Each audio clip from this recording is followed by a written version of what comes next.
Sebelum melanjutkan, jangan lupa subscribe dulu. Terima kasih. Bab 246, haruskah kita menghibur anak ini? Mendeteksi aura kematian yang pekat dan bau darah berkarat yang kuat, Huang Xiaolong melambat. Saat dia semakin dekat, bau kematian di udara menjadi lebih pekat dan bau darah menyesakkan. Aura kematian yang pekat sekali. Jantung Huang Xiaolong menegang waspada.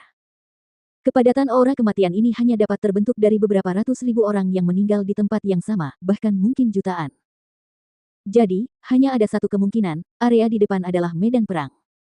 Bau darah yang menyengat menandakan ada perang yang sedang berlangsung di depan. Huang Xiaolong menyebarkan indera spiritualnya, dan 10 menit kemudian, ia mendarat di atas sebuah bukit kecil. Melihat dari titik yang lebih tinggi, Huang Xiaolong memang melihat orang-orang bertarung di dataran luas di kejauhan.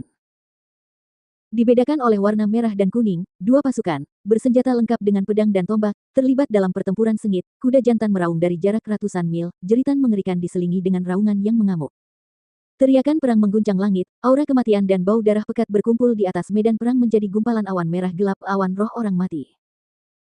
Meskipun kekaisaran-kekaisaran di dekatnya tidak berniat menaklukkan negeri Betlam, di negeri Betlam setidaknya ada 10.000 kota yang dikuasai oleh berbagai kekuatan atau sekte. Kekuatan-kekuatan kecil menguasai satu kota, kekuatan-kekuatan yang lebih besar menguasai dua kota atau lebih, dan hegemoni-hegemoni yang lebih tirani menguasai 10 kota atau lebih. Perang biasa terjadi di antara kedua kota ini.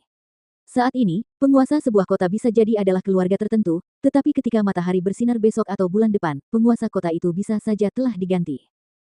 Oleh karena itu, pemandangan pertempuran di depannya tidak mengejutkan Huang Xiaolong. Melihat awan merah tua yang kaya akan aura kematian dan energi darah di langit, sebuah ide terlintas di benak Huang Xiaolong. Semua awan roh mati ini, pada dasarnya, terbentuk dari ki jiwa darah, yang paling menguntungkan bagi Huang Xiaolong untuk berlatih cakar setan asura. Selama bertahun-tahun, Huang Xiaolong lebih banyak mengesampingkan keterampilan bertarung ini karena kebutuhan ki darah dan jiwanya. Namun, kekuatan cakar iblis asura tidak dapat disangkal. Ada 5 gerakan cakar iblis asura, dan masing-masing memiliki efek yang mengguncang bumi. Salah satu dari gerakan tersebut yang mencapai penyelesaian utama akan memiliki kekuatan yang lebih merusak daripada keterampilan pedang asura. Huang Xiaolong segera mengalihkan energinya sesuai dengan teknik cakar setan asura. 10 jarinya ditekuk menjadi cakar dan kekuatan hisap diarahkan ke kelompok awan merah gelap di langit. Seketika, untaian energi gelap melayang turun ke tangan Huang Xiaolong. Aliran energi gelap terus mengalir ke tangan Huang Xiaolong, diserap ke dalam tubuhnya, dan beredar di sepanjang pembuluh darah. Pada saat berikutnya, Huang Xiaolong menebas kekosongan dengan kedua tangannya yang berbentuk cakar. Teriakan mengerikan bergema saat dua telapak tangan hitam beterbangan, merobek ruang tepat di dinding tebing yang agak jauh. Langit di sekitarnya menjadi gelap, bayangan berputar-putar di dalam kabut gelap, tak kurang dari 15 kepala hantu mengeluarkan ratapan yang membuat bulu kuduk meremang. Melihat hasil ini membuat Huang Xiaolong gembira. Berlatih cakar iblis asura menggunakan ki darah jiwa dari awan roh orang mati yang terkumpul di atas medan perang ini melampaui ekspektasinya berkali-kali lipat. Berdasarkan hasil ini, jika Huang Xiaolong berlatih di sini selama 3 hingga 4 bulan, ia akan dapat mencapai penyelesaian utama dalam gerakan pertama cakar iblis asura. Tanpa membuang waktu, Huang Xiaolong terus menyerap ki darah jiwa yang keluar dari awan roh orang mati di atasnya berulang kali sambil melatih jurus pertama asura Demon Claw, Laments of Thousands of Demons. Lebih dari 2 jam berlalu. Huang Xiaolong membenamkan dirinya dalam latihan, memasuki kondisi tanpa pamrih. Meskipun hanya berlangsung selama 2 jam, kekuatan serangan jurus pertama, Lament of Thousands of Demons mengalami peningkatan yang sangat besar. Saat menyerang, jejak cakar gelap itu menjadi 2 kali lipat ukurannya, kabut gelap di sekitarnya semakin pekat, dan teriakan para hantu menggema di udara, mirip dengan ribuan iblis yang berjuang untuk melepaskan diri dari kurungan. Pada saat yang sama, kabut hitam pekat menyelimuti Huang Xiaolong seperti hantu agung, membentuk penghalang pelindung di sekelilingnya. Ini adalah salah satu poin menakutkan dari cakar setan asura. Saat menyerang, ia juga melindungi penggunanya, keterampilan menyerang dan bertahan yang kuat dan tak terduga. Dan sementara Huang Xiaolong dalam keadaan tanpa pamrih, dari jauh, suara angin yang menusuk terdengar di belakang 2 sosok yang mengenakan jubah batu kecubung. 2 pria parubaya mendarat di puncak lain, di tepi medan perang. Salah satu dari mereka memiliki bekas luka pedang miring di dahinya dan yang lainnya memiliki wajah panjang seperti kuda. Dari titik yang lebih tinggi, keduanya menyaksikan pusaran kekacauan dan darah di medan perang di bawah dan mengangguk penuh penghargaan. Bunuh, bunuh lebih banyak, semakin banyak yang mati semakin baik, haha, semakin banyak ki darah roh mati, semakin cepat mayat hidup yang kita sempurnakan akan naik ke peringkat bumi tingkat 6. Pria parubaya berwajah bekas luka itu tertawa dengan riuh. Pria paruh baya berwajah kuda itu tertawa terbahak-bahak. 5 tahun kemudian, mayat hidup saudara-saudara kita akan dapat naik ke peringkat bumi tingkat 7. Pada saat itu, dengan menggabungkan kekuatan kita, tidak ada murid di Sekte Penyihir Langit yang akan menjadi lawan kita, selain guru. Pria berwajah bekas luka itu mendongak ke arah awan roh mati berwarna merah gelap yang bergulung-gulung di atas.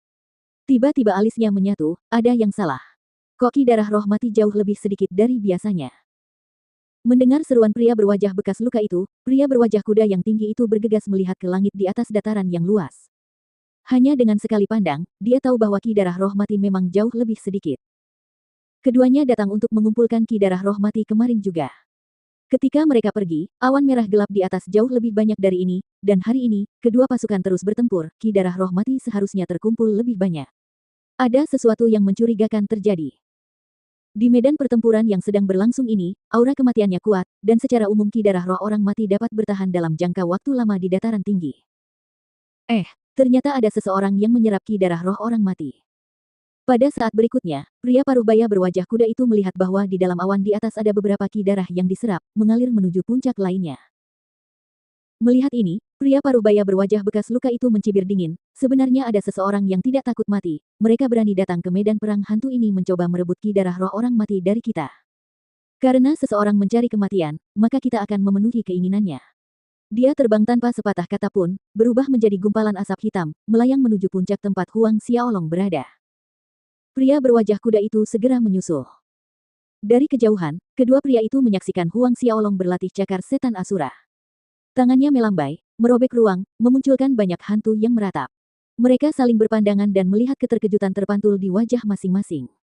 Sangat kuat, teknik bertarung apa yang sedang dipraktikkan anak ini. Beberapa detik kemudian, pria berwajah bekas luka itu tidak dapat menahan diri untuk tidak berkata, ini mungkin bahkan lebih kuat dari telapak tangan penyihir langit milik sekte kita. Pria paruh baya berwajah kuda itu berseru, mungkinkah itu adalah keterampilan pertempuran tingkat surga? Keterampilan bertarung tingkat surga. Mata mereka berbinar cerah. Pria berwajah bekas luka itu tertawa terbahak-bahak, aku tidak menyangka, bahwa kita akan bertemu dengan hal yang baik seperti itu. Saudaraku, bahkan surga pun menjaga kita. Dengan keterampilan pertempuran tingkat surga ini, begitu kita berdua membuat kemajuan dalam kultivasinya, bahkan Chen Xiaotian, si tua bangka itu, tidak akan menjadi lawan kita. Pada saat itu, Sekte Penyihir Langit hanya bisa menjadi milik kita. Lelaki berwajah kuda itu tertawa senang. Ayo, tangkap anak itu hidup-hidup, kita tidak boleh membiarkan dia melarikan diri. Tangkap anak ini, suruh dia bercerita tentang ilmu bertarungnya, lalu kita, hibur, dia sebentar, beritahu dia akibat merampas ki darah roh orang mati dari kita. Kedua pria itu mempercepat langkahnya, bersiul melawan angin, dan tiba di puncak tempat Huang Xiaolong berlatih dalam sekejap mata. Satu di depan dan satu di belakang, menghalangi semua rute pelarian Huang Xiaolong, mencegahnya melarikan diri. Mendarat di tanah, kedua pria itu perlahan mendekati Huang Xiaolong.